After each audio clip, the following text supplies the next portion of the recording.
했습니다. 10강에 관한 얘기인데 성도의 삶에 관한 얘기입니다. 여러분 구약 성경과 신약 성경을 보시면 특별히 구약에도 주로 율법의 어떤 조문들이 많습니다.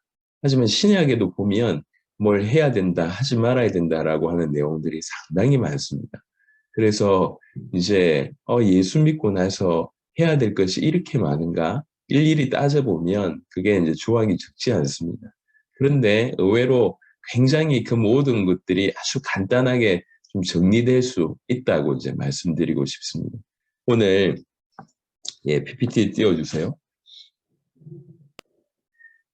성도의 삶, 신앙생활에 관한 얘기를 좀 해볼 것인데요. 먼저는 이제 우리가 이제 아담과 좀 비교를 해봐도 금방 좀 이해가 될 것 같습니다. 먼저 아담에게는 행위 언약을 주셨지 않습니까? 창세기 2장 16절부터 17절에 저 행위 언약을 주셨었는데 이제 그리고 나서 저 행위 언약을 결국 어기는 일이 벌어졌습니다. 근데 하나님께서 거기에서 멈추지 않으시고 모든 사람들을 그냥 지옥이라고 하는 것으로 결론 내지 않으시고 그 가운데서도 우리를 새롭게 건져내시기 위해서 우리에게도 새로운 언약을 허락하셨습니다. 그 다음에 보시면 그래서 이제 보통은 은혜 언약이라고 표현합니다. 이 약속은 행위의 차원이 아니라 은혜로 주어진 약속이기 때문에 오직 메시아이신 예수님을 믿으면 구원받을 수 있는 그 언약을 허락하셨습니다. 그래서 성경은 이 메시아에 관한 얘기로 가득 있습니다. 그분의 탄생과 그분의 고난, 죽음, 특별히 또 부활하실 것임과 성령이 역사하시고 다시 임하시고 또 재림하실 사실 이 모든 부분들이 메시아에 관한 그 은혜 언약으로 가득 차 있습니다. 그래서 이 언약 자체는 다를 수 있지만 언약 자체는 행위 언약, 우리는 은혜 언약 다를 수 있지만 사실 요구하는 것은 동일하다고 볼 수가 있습니다. 무슨 말이냐면 아담에게 행위 언약을 주시고 나서 요구하는 게 뭡니까? 순종하라는 거예요.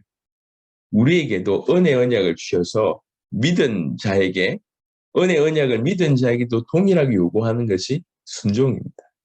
그래서 언약 주시고 요구하는 것이 순종이라고 하는 각도에서는 우리가 아담과 똑같은 위치에 있다고 볼 수가 있습니다. 이제 성경에 보니까 이 아담을 뭐라고 표현했냐면 언약에 불순종했다라고 표현하고 있습니다. 창세기 3장 6절에 이 하나님께서 주신 행위 언약을 불순종해서 그 어기는 내용들을 우리가 알고 있지 않습니까? 호세아 6장 7절은 이렇게 되어 있습니다. 그들은 아담처럼 언약을 어기고 거기에서 나를 반역하였느니라. 이제 이스라엘 백성들을 얘기하면서 먼저 얘기하기를 아담이 언약을 어긴 것처럼 그들 또한 언약을 어겼다 이렇게 되어 있어요. 그러니까 아담이 언약을 어겼다고 하는 부분들이 명확하게 이렇게 명시되어 있습니다.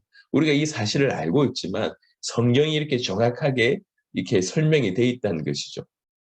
근데 그들은 아담처럼 언약을 어기고라고 얘기할 때 요 그룹 안에 우리도 여전히 들어가 있다고 볼 수가 있는 겁니다.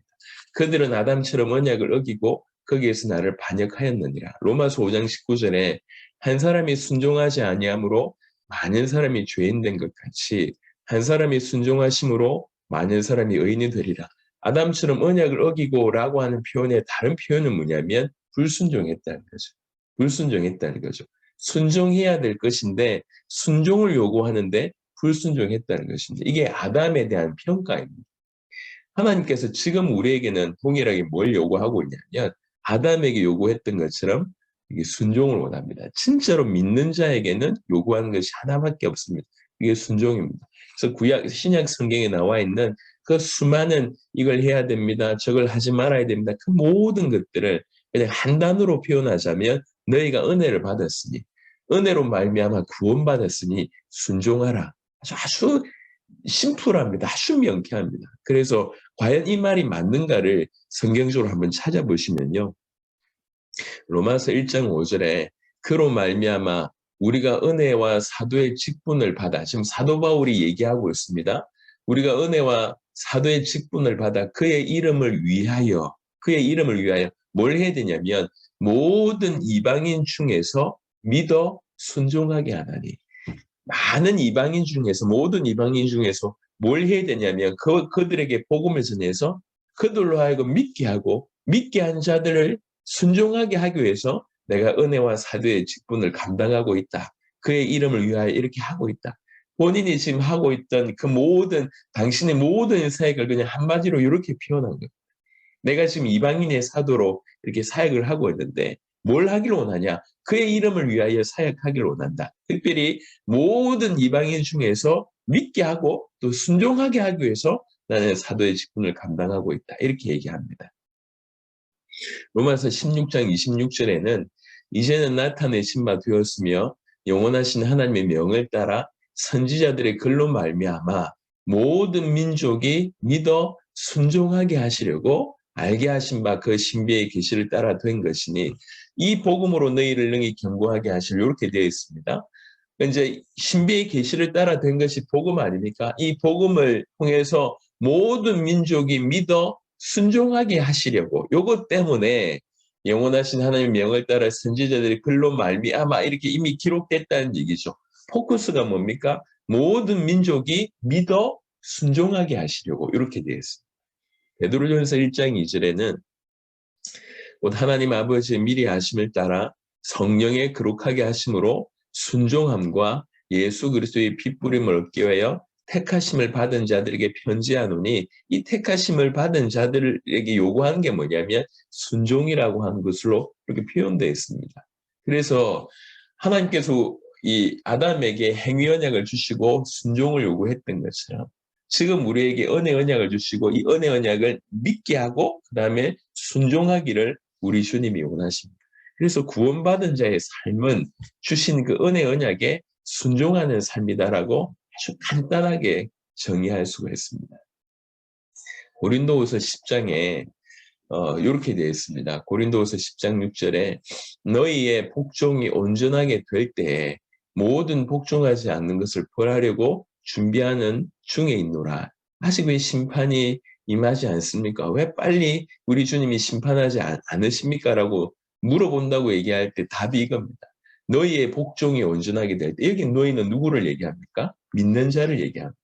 우리가 온전히 복종하게 될 때에 모든 복종하지 않는 것을 벌하려고 준비하는 중에 있노라. 그러니까 이제 벌하는 것이 중요한 것이 아니라 우리의 복종이 온전하게 될 것을 요구하고 있습니다. 아침에도 이 말씀을 준비하는 중에 어떤 이제 글을 하나 읽게 됐는데 요즘에 죄송하지만 기독교인들의 일탈이 너무 심합니다. 위로 목회자부터 시작해서 밑으로 성도들에게까지 이럴 수 있는가 싶을 정도로 교회 안의 일탈들이 너무 많고요. 그 교회 안의 일탈들이 지금 뉴스가 되고 있잖아요. 그러니까 이제 이 기독교인들이 욕을 들을 수밖에 없는 그런 일들이 여기저기에서 너무 많이 일어나고 있습니다. 성적인 문제부터 시작해서 횡령의 문제부터 시작해서 뭐 서로 갈등하고 뭐 싸우고 정치권에 뭐 앞장서면서 오히려 비난받는 이런 일들이 너무 많고요. 그렇게 뉴스에 드러나지 않는 보통의 성도들의 일탈 또한 너무 많습니다. 왜 이럴까요? 뭔가 지금 이게 뭘 어떻게 해야 될지도 몰라서 그럴 수도 있다고 생각하고 정말 수없는 이 인생길 가운데 이 길을 걸어가운데 수많은 타협들이 믿는 자들 가운데 계속 있는 것 같습니다. 일단 힘이 없기 때문에 세상에 넘어진다. 이렇게도 볼 수 있지만 뭘 해야 될지 몰라서 너무 방황하고 있는 걸 많이 봅니다. 제가 해외로 가고 많은 목회자들 만나면서 제가 그제도 말씀드렸지만 목회자들의 공통점은 너무 많이 힘들어한다는 거예요. 목사님들이. 너무 많이 힘이 빠져있고 많이 지쳐 있습니다. 그리고 실제로 목회자들이 이렇게 안에 병이 속에 병들이 너무 많습니다.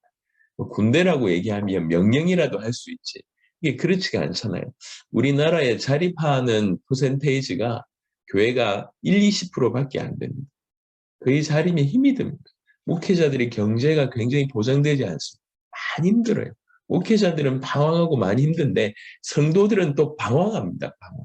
뭘 어떻게 해야 될지 몰라요.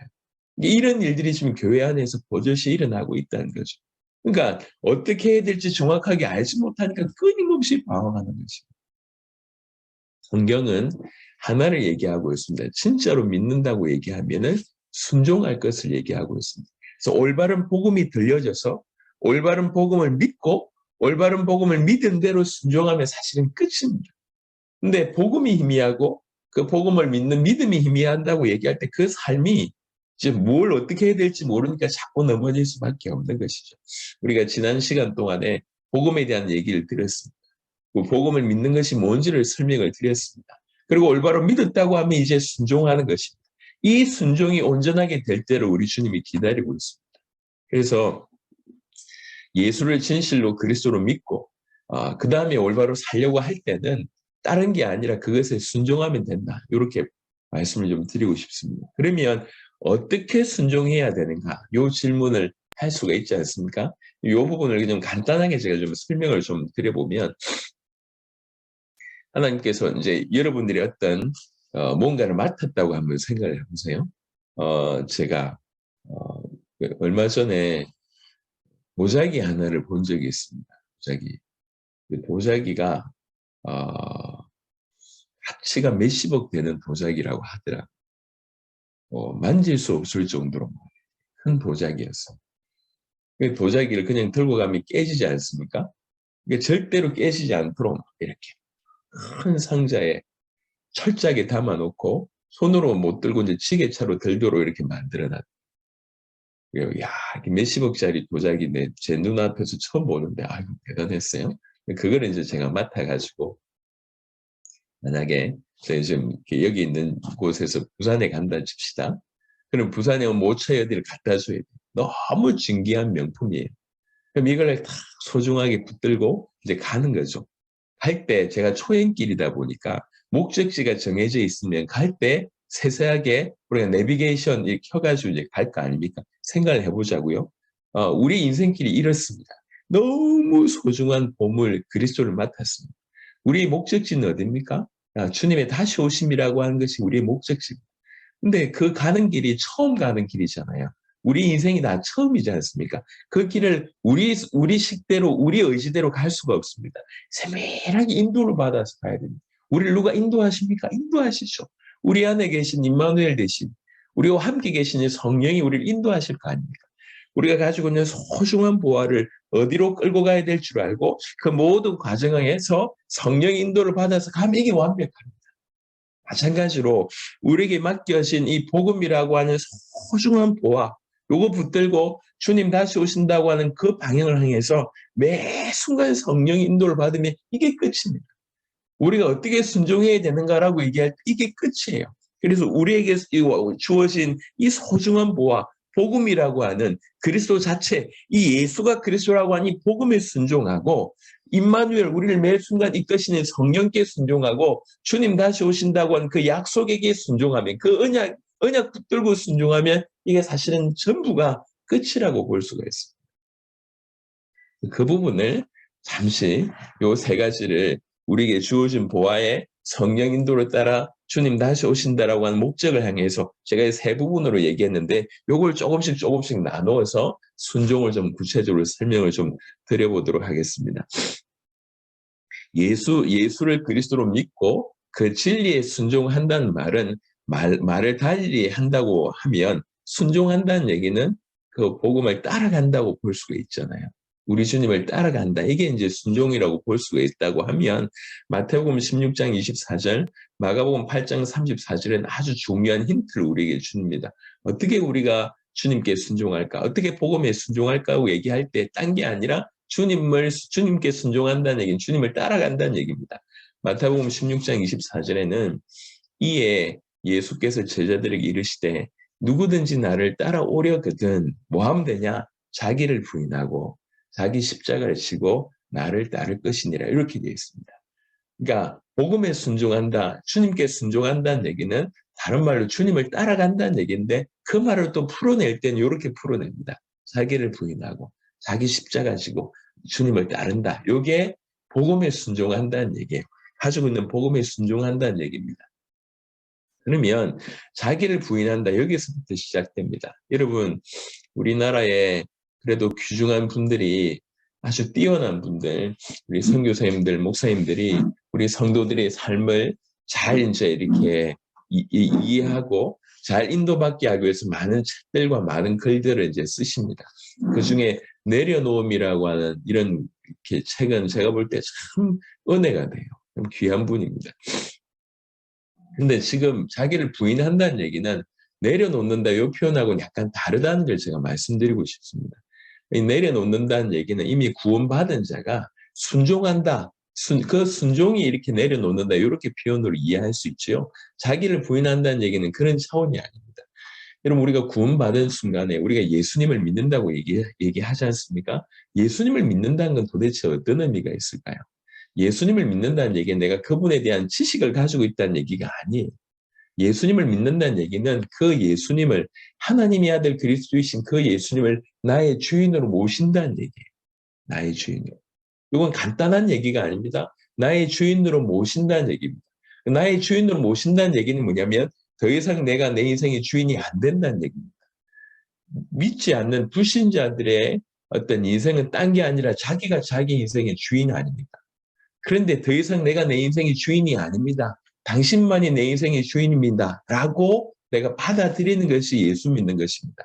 요거는 이제 성경적으로 표현하자면 더 이상 내가 이제 내 인생을 살지 않겠습니다. 내 옛사람이 그리스도 예수와 함께 십자가에 못 박혔고 그리스도와 함께 다시 살기를 원합니다. 요런 고백이에요. 그래서 자기가 자기 옛사람이 죽는 것이죠. 자기 옛사람이 십자가에 예수님과 함께 못 박히는 것입니다. 그래서 여러분 보통 세례라고도 하지만 침례를 보면 그게 더 잘 이해가 되는데 침례할 때 물에 푹 잠궜다가 다시 이렇게 일으키잖아요. 물에 잠긴다는 얘기는 죽음을 의미합니다. 내가 그리스도와 함께 십자가에 죽었다가 다시 사는 겁니다. 우리 옛사람이 죽고 새 사람으로 다시 사는 것이 구원입니다. 그래서 구원의 출발점은 자기를 부인하는 것에서부터 시작되는 겁니다. 더 이상 여러분 우리가 지금까지 복음을 설명했지만 예수님이 우리를 모든 저주, 모든 죄악, 모든 멸망, 모든 죽음, 모든 사단의 손아귀에서 우리를 건져내신 것을 우리가 믿고 있지 않습니까? 예수님을 그리스도로 믿는다는 얘기는 바로 그 의미지 않습니까? 완전 우리가 죽어 있다가 우리 주님이 살리신 것입니다. 그게 구원의 출발점입니다. 그 말은 우리 인생의 문제를 그분이 끝내신 거 아니에요. 그분의 십자가와 부활로 우리 인생의 모든 문제를 끝내셨기 때문에 그가 끝내셨다고 믿는 사람은 더 이상 내가 나를 위해서 살 필요가 없는 것입니다. 고린도후서 5장 15절에 언급이 되어 있지만 더 이상 나를 위해서 살 필요가 없어요. 여기 성경 구절 한 구절 먼저 보고 설명을 좀 드리도록 하겠습니다. 예, 이게 세 번째 구절 보면 저 고린도후서 5장 15절 이렇게 되어 있습니다. 그가 모든 사람을 대신하여 죽으심은 살아있는 자들로 하여금 다시는 그들 자신을 위하여 살지 않고 오직 그들을 대신하여 죽었다가 다시 살아나신 이를 위하여 살게 하려 함이라. 고린도후서 15장을 잘 읽어보시면 우리 주님이 우리를 위해서 죽으셨다. 왜 죽으셨냐 이렇게 얘기합니다.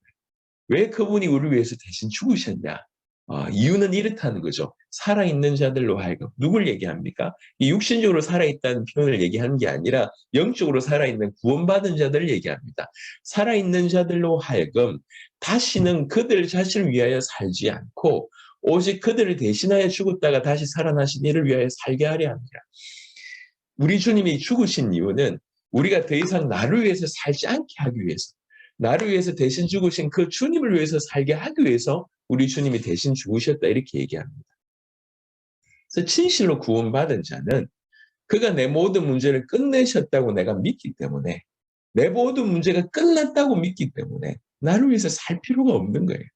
근데 이 사실을 대부분 잘 모르고 있습니다. 그래서 오늘날 적지 않은 기독교인들은 사실은 자기 인생을 위하여 예수님을 이용하는 경우들이 너무 많아요. 예. 그게 또 심지어는 잘 믿는다고 생각하고 있습니다. 요즘에는 보면 교회마다 간증 집회 하시는 분들이 많아요. 간증하러 다닙니다. 간증하러 다니면 많은 기독교인들은 저렇게 하는 것이 잘 믿는 것이다 이렇게 생각하는 거예요. 그래서 저렇게 기도하면 저런 응답을 받구나. 저렇게 이렇게 어떤 삶을 살면 저런 응답을 받구나.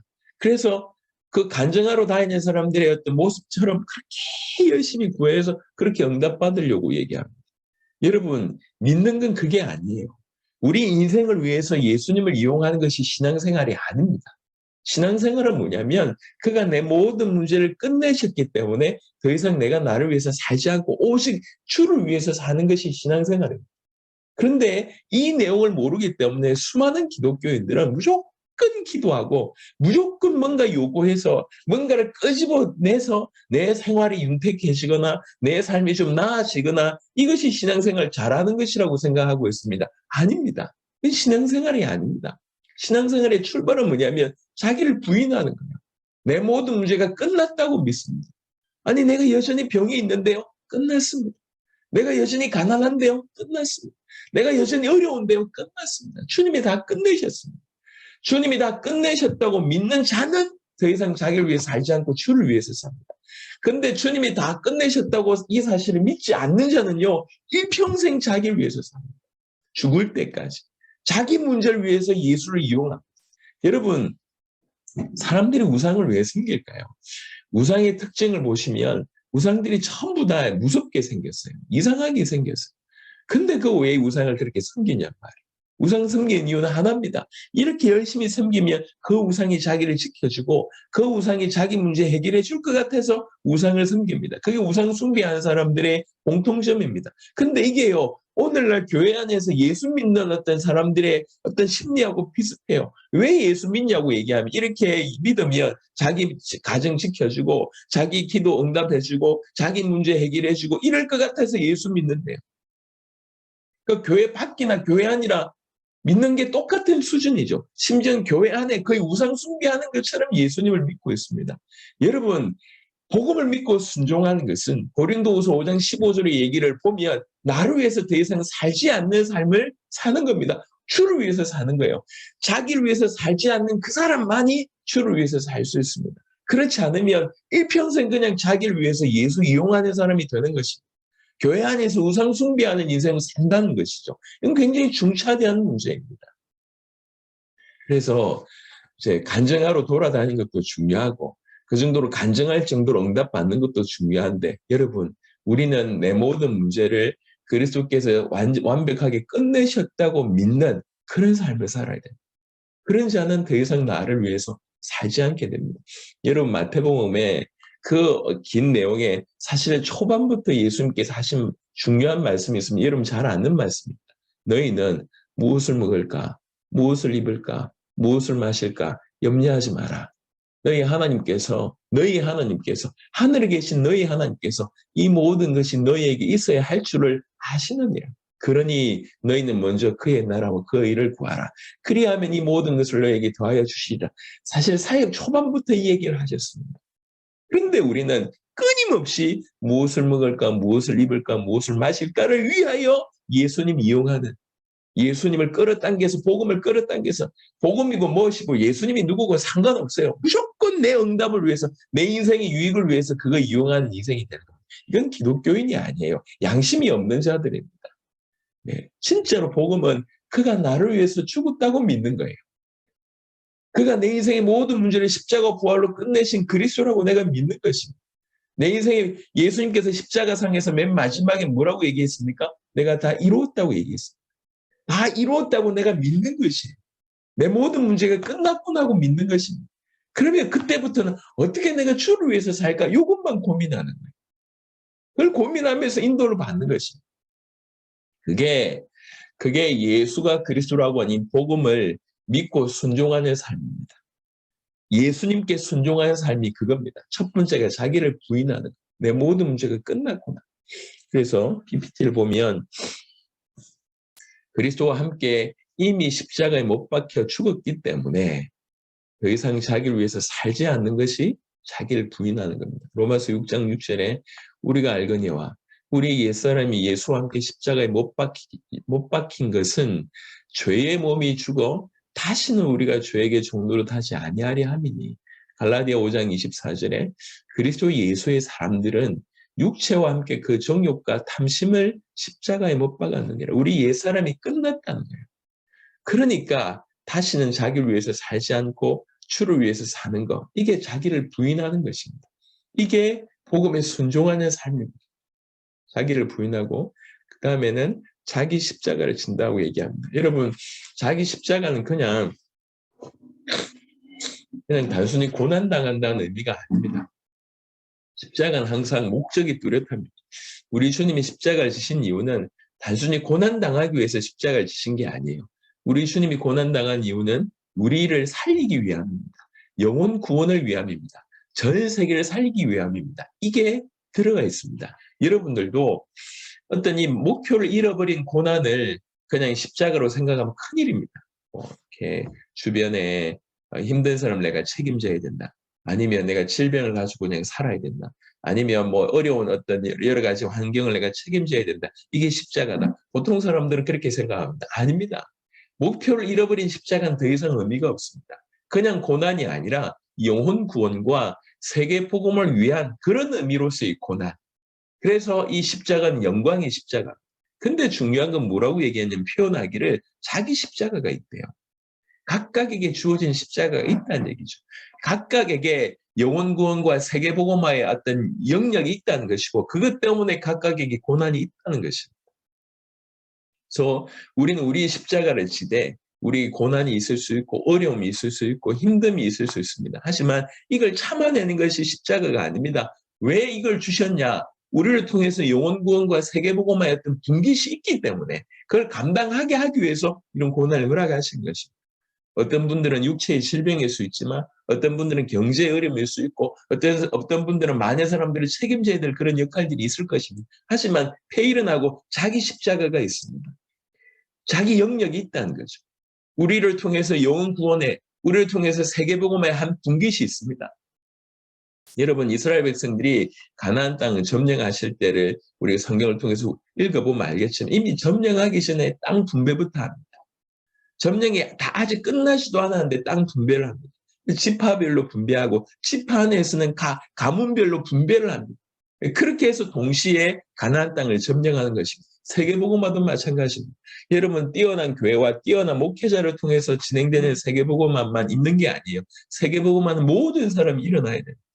모든 믿는 자가 일어나서 주어진 영역을 감당하는 것입니다. 하나님이 여러분을 통해서 이루실 세계복음화가 틀림없이 있습니다. 여러분에게 주어진 영역이 있습니다. 그걸 위해서 그걸 이루는 과정 중에 고난이 있을 수 있습니다. 예. 그래서 단순히 고난만 십자가냐? 그렇지 않습니다. 십자가는 반드시 영광의 십자가여야 합니다. 영혼 구원과 세계복음화와 무관한 십자가는 의미가 없습니다. 그래서 여러분에게 이 고난을 허락하셨다는 이유는 이 고난을 통해서 여러분들이 감당해야 될 영역이 있다고 하는 것들을 꼭 기억하십시오. 그것에 내가 순종하는 거예요.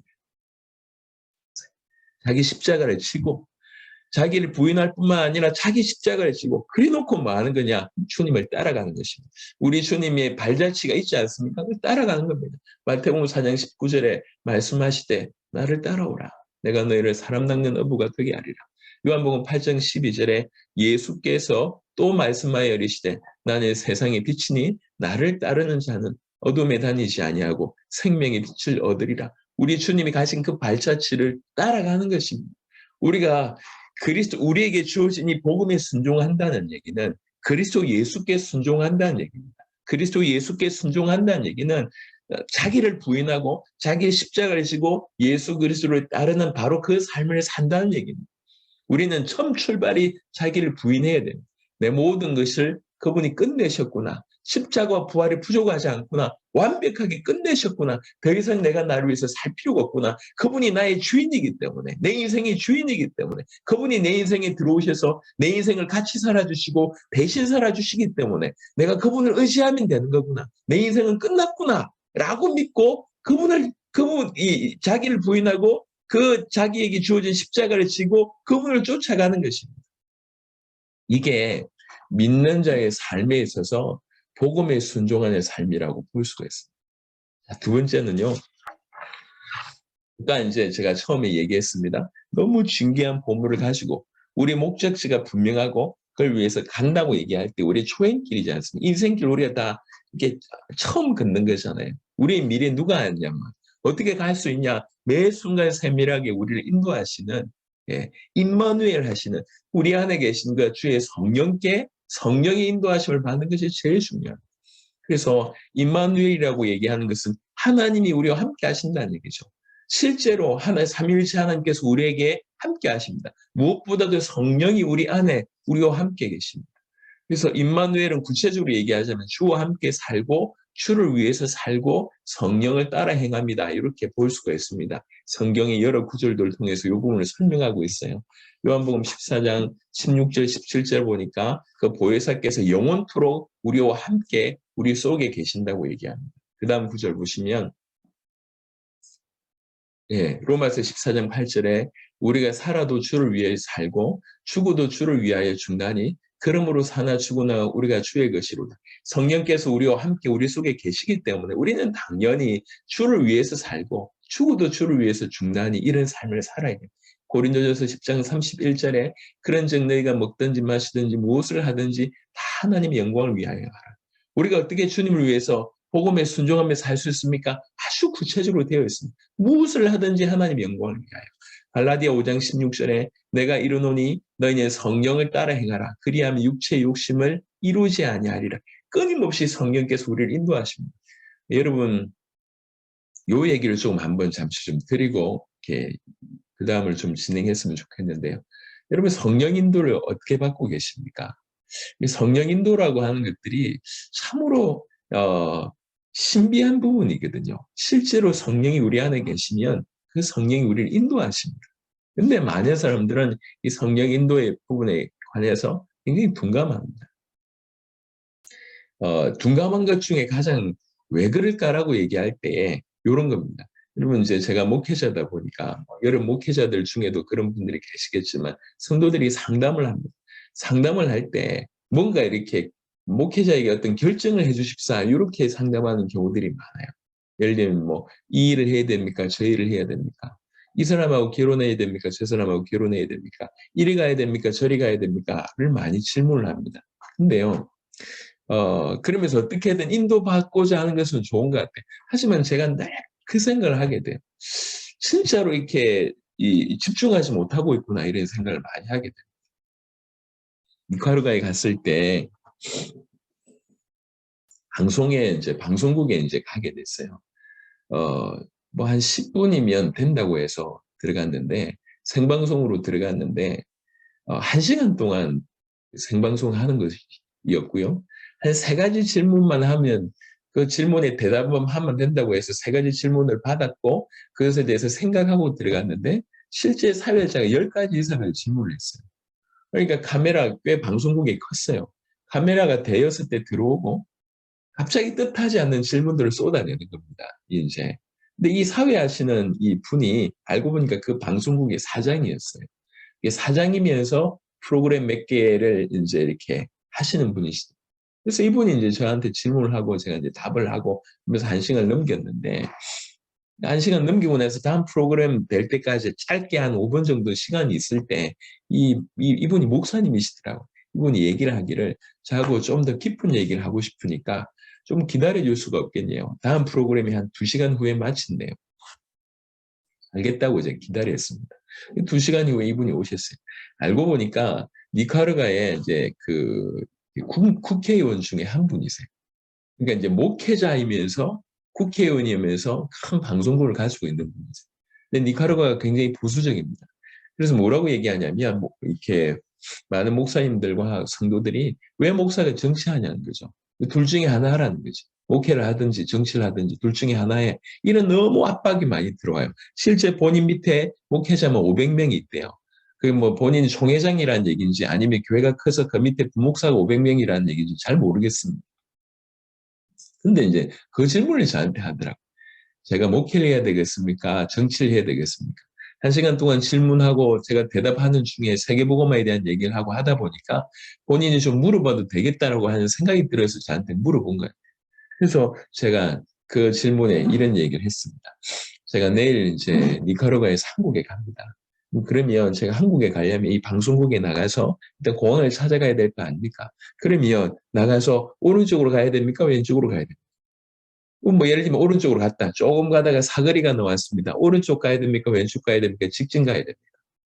제가 얘기했어요. 사실은 목적지가 정해져 있으면 이리 가도 괜찮고 저리 가도 괜찮다. 대신 뭐가 지름길이냐만 찾아가면 되지만 털려게 가도 어떻게든 돌아서 가면 되니까. 목적지가 분명하면 왼쪽입니까? 오른쪽입니까? 라고 물을 때는 어느 길이 더 빠른 길입니까? 이렇게 하기 때문에 어떻게든 괜찮다. 그런데 저희 방송국에서 나가는데 목적지가 없어요. 목적지가 없어. 오른쪽 가야 됩니까? 왼쪽으로 가야 됩니까? 라고 하는 질문 자체는 다 틀린 것이다. 지금 당신은 정치에도 틀렸고 목사에도 틀렸다. 당신이 정치할 이유, 목회할 이유가 정확하게 없는 상황에서는 틀렸다. 우리 주님은 다시 오시길 원하신다. 주님의 다시 오심이라고 한 그 명확한 방향, 누구나 붙잡아야 될 그 명확한 방향이 없다 하면 당신이 목회도 틀렸고 당신은 정치도 틀렸다. 그런데 만약에 이것이 주어진다고 하면 이 목표가 명확하게 주어졌다고 하면 어떤 길이 더 빠른 길이며 어떤 길이 더 유익한 길인지를 판단할 수 있지 않냐. 당신이 지금 회복해야 될 것은 정치해야 됩니까? 목회해야 됩니까? 이 질문이 아니라 당신 인생을 통해서 주님 다시 오실 길 위해서 뭘 위해서 살아야 되는 이 목표부터 정확하게 설정해야 된다라고 제가 말씀을 드렸습니다. 우리 성도들도 마찬가지인 것 같습니다. 우리가 어디를 가야 될지 명확하게 그것이 규명되지 않는 한, 이것들이 규명되지 않는 한, 이 사업, 저 사람 다 틀린 것입니다. 하지만 이것이 규명된다고 하면 이를 위해서 내가 어떻게 인도를 받아야 될지는 아주 세밀하게 우리가 인도를 받을 수 있을 거라 생각합니다. 많은 사람들이 예수님을 믿습니다. 하지만 예수 믿어서 우리가 어디까지 가야 되는지에 대한 목표는 다 잃어버린 사람입니다. 주님의 다시 오심, 세계복음화라고 하는 것들이 자기 인생의 명확한 목표, 우리 인생이 달려가야 될 명확한 방향으로 딱 설정이 되면 다른 것은 세밀하게 인도를 받을 수가 있다 이렇게 생각합니다. 이 얘기를 한 것은 다음 우리 재림의 언약을 믿고 순종한다고 하는 것과 연결되기 때문에 말씀을 드렸습니다. 여러분, 제가 지금까지 설명한 건 이 얘기입니다. 정말 구원받은 자는 어떻게 살아야 됩니까? 라고 얘기할 때 사실은 우리가 아담하고 동일한 어떤 입장에 있다는 거죠. 행위 언약 주어진 그 아담에게 하나님께서 순종을 요구하셨던 것처럼 은혜 언약 앞에 서 있는 우리는 그 은혜 언약을 믿고 순종해야 된다라고 말씀을 드렸습니다. 그럼 어떻게 구체적으로 순종하면 될까요? 라고 얘기할 때 너무 많은 영역에 순종해야 되니까 이것도 좀 정리를 한 거죠. 그래서 이미 우리에게 주어진 복음에 순종하고 그다음에 매 순간 성령의 인도에 순종하고 주님의 다시 오심이라고 하는 그 목표에 순종하면 된다. 이렇게 크게 설정할 수가 있습니다. 그래서 첫 번째 복음에 순종한다는 건 뭐냐? 자기를 부인하고 자기 십자가를 지고 주님을 따르는 것이다. 두 번째 성령 인도, 임마누엘의 주님과 지금 함께 하시기 때문에 그 성령께서 매 순간 우리에게 말씀으로 만남을 통해서 다양하게 역사하시니까 그 부분에 순종하면 된다. 순종하되 이 성령께 순종할 때 놓치지 말아야 될 것은 성령이 우리를 이끄시는 방향이 있지 않습니까? 사도행전 1장 8절에 성령이 임하시면 우리를 땅끝까지 이르러 정인되게 하십니다. 이 목표를 정확하게 설정하고 하나님 인도를 받는 것이 가장 유익하다. 그게 참된 순종이다 말씀드렸고 두 번째 얘기했던 것이 세 번째 연결되는데 주님의 다시 오심, 요것에 대해서 그것이 언약입니다. 이것에 우리가 순종하는 것입니다. 여러분, 다른 언약은 그 은혜 언약 아래 다른 것들은 다 성취가 됐어요. 메시아의 언약이 그분의 탄생과 그분의 죽음과 고난과 부활하신 큰 산맥이 있다고 하면 다 성취가 됐고요. 지금 현재 성령께서 우리와 함께 인도하십니다. 하나 남아있는 언약이 뭐냐? 다시 오심이라고 하는 언약입니다. 다시 오심. 그러니까 이 주님의 다시 오심이라고 하는 언약에 실제로 우리가 붙들고 순종해야 됩니다. 마태복음 16장 28절에 진실로 너에게 이르노니 여기 서 있는 사람 중에 죽기 전에 인자가 그 왕권을 가지고 오는 것을 볼 자들도 있느니라. 마태복음 24장 14절에 이 천국 복음이 모든 민족에게 증언되기 위하여 온 세상에 전파되리니 그제야 끝이 오리라. 제가 여러분에게 정말 부탁드리고 싶습니다. 주님의 다시 오심이라고 하는 것은 언약입니다. 언약은 여러분들이 믿어야 되고 그 언약에 순종해야 됩니다. 그래야 됩니다. 그래서 요것에 순종하는 삶, 이것이 믿는 자의 삶입니다. 그렇게 살아가는 사람들이 그리스도인입니다. 사도행전 11장 26절에 만남의 안디옥에 데리고 와서 둘이 교회에 1년간 모여서 큰 무리를 가르쳤고 제자들이 안디옥에서 비로소 그리스도인이라 일컬음을 받게 되었더라라고 얘기합니다. 그래서 오늘 이 10강을 통해서 여러분들이 진실로 예수님을 그리스도로 믿은 여러분들은 정말 순종하는 인생을 살게 되길 바랍니다. 순종하지 못해서 너무 많은 소리들이 지금 교회 안팎에서 울려나오고 있지 않습니까? 진실로 순종하며 복음에 순종하고 우리를 인도하시는 성령께 순종하고 다시 오신다고 하는 그 약속에 순종해서 삶을 살아간다고 하면 여러분에게 순종의 많은 열매들을 맺게 하실 것입니다.